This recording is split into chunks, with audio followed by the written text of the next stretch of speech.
রাত্রির শরীর দিন দিন খারাপই হচ্ছে, কোনোভাবেই কোনো রোগ নির্ণয় হচ্ছে না। এসব আর তার ভালো লাগছে না, তাই তার হাজব্যান্ড তাকে নিয়ে ঘুরতে গিয়েছে শহর থেকে অনেক দূরে।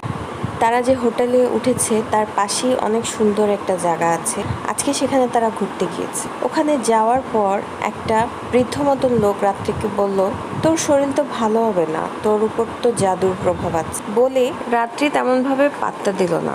ভাবলো গ্রামের আদিবাসী লোক কি বলতে কি বলেছে। বাসায় এসে ফ্রেশ হয়ে সে একটা ঘুম দিল। ঘুমের মধ্যে স্বপ্ন দেখলো তার খুবই কাছের কেউ তার হাত দুটো বেঁধে বলছে, আমার কাছ থেকে তোর কোনো মুক্তি নেই, আমি তোকে মুক্তি দিব না। হাসতে হাসতে রাত্রির কিছু চুল নিয়ে সে খাচ্ছে।